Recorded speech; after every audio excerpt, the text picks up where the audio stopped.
এটা 100% sure. Already তো একজন জানাজারও ঘোষণা দিয়ে দিয়েছে। এই লাশ লাশ খেলায় আর লাশ লাশ নাটকে কত কিছু যে হয়ে যাচ্ছে। হ্যাঁ, মরা মানুষ দিয়ে রাজনীতি করেন না, মরা মানুষ দিয়ে রাজনীতি করেন না, মরা মানুষ দিয়ে রাজনীতি করেন না।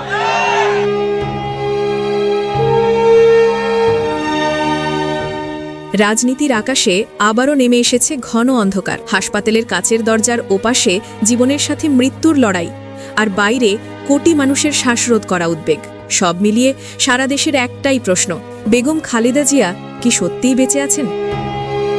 তার বিষয়ে বাস্তবতা যেন ইচ্ছাকৃতভাবে আড়াল করে রাখা হয়েছে। এমন এক সময়ের কথা যখন তার কিছু হয়ে গেলে আল্লাহ না করুন কি হাল ধরবেন বিএনপির। অনেকে বলছেন ঠিক যেমন এক সময় খালেদা জিয়া হঠাৎ করেই রাজনীতির হাল ধরেছিলেন, আজ সেই একই পথে হাঁটছেন তার পুত্রবধূ ডাক্তার জোবাইদা রহমান, আর এজন্যই তিনি নাকি দেশে ফিরেছেন। কিন্তু এবারের গুঞ্জন আগের তুলনায় অনেক বেশি ভয়ঙ্কর। মানুষ মুখে মুখে বলছে দেশনেত্রীলার জীবিত নেই, শুধু আনুষ্ঠানিক ঘোষণা বাকি। মারা গেছে, এটা 100% শিওর। অলরেডি তো একজন জানাজারও ঘোষণা দিয়ে দিয়েছে। এই লাশ লাশ খেলায় আর লাশ লাশ নাটকে কত কিছু যে হয়ে যাচ্ছে। হ্যাঁ, দেশমাতা খালেদা জিয়ার মৃত্যুর পরে কি হতে পারে এটা এখনো সবাই অ্যাজুম করতেছে, এখন সিদ্ধান্ত নিতে পারতেছে না, তাই বিষয়টা প্রকাশ করতে দেরি হচ্ছে। এখানে সরকার নিজেকে রক্ষা করার জন্যই সেনাবাহিনীকে ডেকেছে, নৌবাহিনীকে ডেকেছে, বিমান বাহিনীকে ডেকেছে। সেখানে 3 স্টেজের 3 লেয়ারের সিকিউরিটি অ্যারেঞ্জমেন্ট করা হয়েছে। মানে শেষ পর্যায়ে এসে ওনাকে বিশেষ গুরুত্বপূর্ণ ব্যক্তি বলে ঘোষণা করেছে, যেখানে হাসপাতাল নিরাপদ থাকলো, সরকার নিরাপদ থাকলো। যারা কখনো রাজনীতি নিয়ে মাথা ঘামাননি তারাও রাত জেগে খুঁজছেন খবর। হাসপাতালের ভিতরে চলছে চিকিৎসা, নাকি চিকিৎসাও আর দরকার নেই? বাইরে অসংখ্য নেতাকর্মী দাঁড়িয়ে সারা দেশের মানুষের মতোই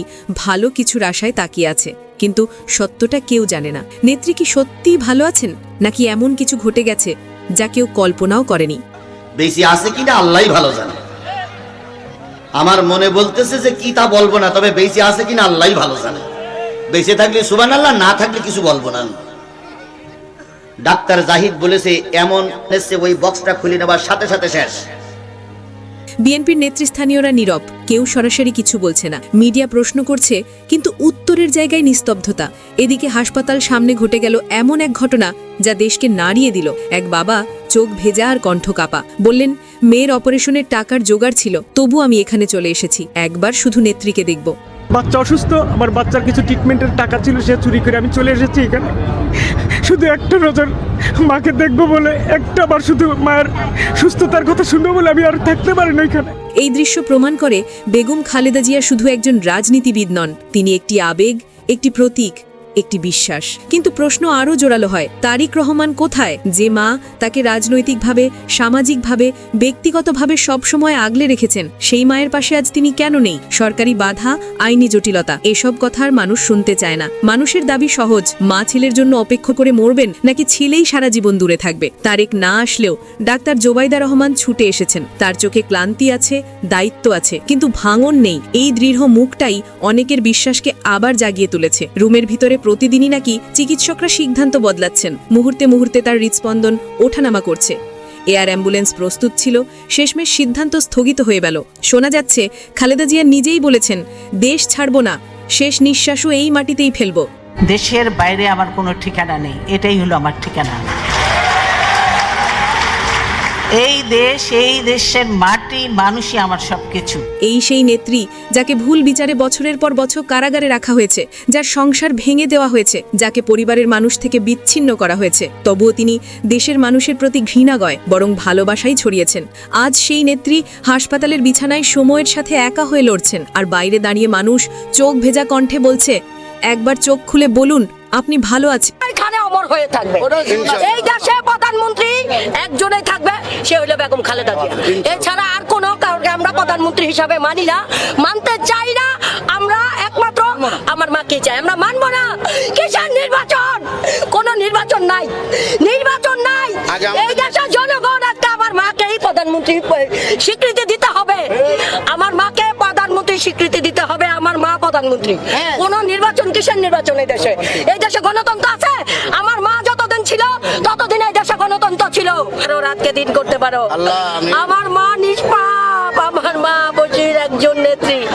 হে আল্লাহ, তুমি আমার মার প্রাণ ভিক্ষা দাও। হে আল্লাহ, আমার মার প্রাণ ভিক্ষা চাচ্ছি। হে আল্লাহ, তুমি এই মুহূর্তে আমার প্রাণ নিয়ে নাও। আমার প্রাণের বিনিময় তুমি আমার মার প্রাণ ভিক্ষা দাও। আমিন।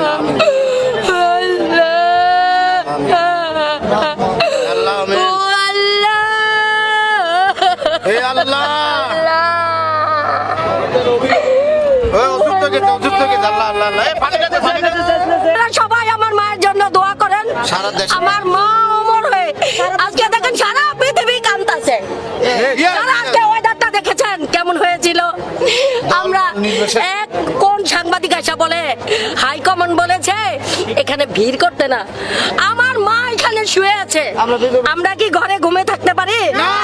আমরা তার সন্তান, আমার মাকে আমরা এখানে একা ফেলে রাখতে পারি? পারি না।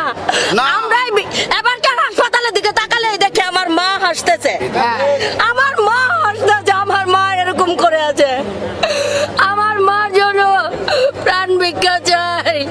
আল্লাহ হে আল্লাহ, তুমি আমার মার প্রাণ ভিক্ষা দাও। আল্লাহ আল্লাহ হে আল্লাহ, আমরা এই মুহূর্তে আমার মার প্রাণ ভিক্ষা ছাড়া আর কিছু চাই না। আমরা শুধু আমার মার প্রাণ ভিক্ষা চাই।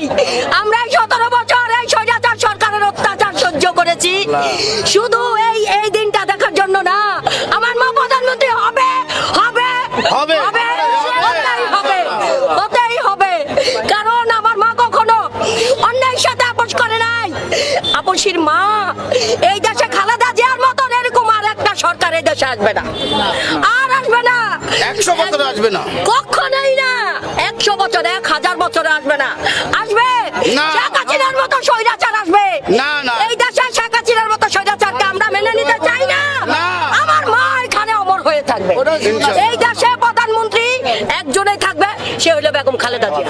এছাড়া আর কোনো কাউকে আমরা প্রধানমন্ত্রী হিসাবে মানি না, মানতে চাই না। আমরা একমাত্র আমার মাকে চাই, আমরা মানবো না। কিসের নির্বাচন? কোনো নির্বাচন নাই, নির্বাচন না। কিন্তু ধাক্কা আসে অন্য দিক থেকে। হাসপাতাল সামনে দাঁড়িয়ে কিছু লোক তাকে নিয়ে টিকটক বানাচ্ছে। মৃত্যুপথী ও যাত্রীর শেষ সময়েও তারা রাজনীতি করছে, কন্টেন্ট বানাচ্ছে। মানুষ এগুলো দেখে ক্ষুব্ধ, দুঃখে ফেটে পড়ছে মানুষ। কারণ খালেদা জিয়া এখন আর শুধু একটি নাম নয়, তিনি বাংলাদেশের সেই নেত্রী যাকে নিয়ে কোটি কোটি মানুষ দোয়া করছে, যাকে নিয়ে গ্রাম শহর সবখানে দোয়া মাহফিল হচ্ছে, যার অসুস্থতায় দেশের হৃদস্পন্দন থেমে যায়। আমরা কিছুদিন আগেই হারিয়েছি আল্লামা দেলোয়ার হোসেন সাইদির মতো এক আলেমকে। এখন কি আবারও এক রাজনৈতিক যুগের শেষ দেখতে যাচ্ছি? আজ রাজনৈতিক সমালোচনা নয়, আজ দোষারোপ নয়, আজ শুধু প্রার্থনা, আল্লাহ তাকে আরেকবার সুস্থ করে আমাদের মাঝে ফিরিয়ে দিন। সর্বনাশ হয়ে গেল জিয়া পরিবারের। একেবারে শেষের শুরুটা দেখে ফেলল বিএনপি। আজ সময় প্রমাণ করে দিয়েছে ক্ষমতা স্থায়ী নয়, মানুষের প্রার্থনা ও ভালোবাসা চিরস্থায়ী। বেগম খালেদা জিয়ার স্বাস্থ্য সংকট নিয়ে গভীর উদ্বেগ প্রকাশ করেছেন ভারতে পালিয়ে থাকা সাবেক প্রধানমন্ত্রী শেখ হাসিনা। একই সাথে বেগম জিয়া যেন সুস্থ হয়ে ওঠেন সেই প্রার্থনা করছেন তিনি। 9 ডিসেম্বর ভারতীয় বার্তা সংস্থা INS এক ইমেল সাক্ষাৎকার প্রকাশ করে। এই প্রতিবেদন প্রকাশের পর শেখ হাসিনার এই বক্তব্য নিয়ে অনেকে প্রশ্ন তুলেছেন। বেগম জিয়ার আজকের শারীরিক এমন অবস্থার পেছনে সবচেয়ে বেশি দায়ী শেখ হাসিনা নিজেই। তিনি কিভাবে আবার দোয়া করছেন? সেটা কি বিশ্বাসযোগ্য? সত্যি কি দোয়া চেয়েছেন নাকি আগের মতোই অভিনয় করছেন? ভারতীয় বার্তা সংস্থা INS তাদের প্রতিবেদনে আরো জানায়, শেখ হাসিনার ভাষ্যমতে বেগম খালেদা জিয়া অসুস্থ এটা জানতে পেরে আমি গভীরভাবে উদ্বিগ্ন।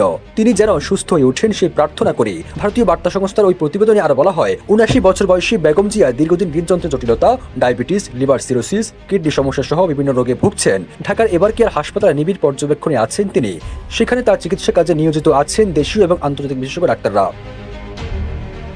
বাংলাদেশের 54 বছরের ইতিহাসে বেগম খালেদা জিয়া ও শেখ হাসিনা মোট 30 বছরের বেশি সময় প্রধানমন্ত্রীর দায়িত্বে ছিলেন।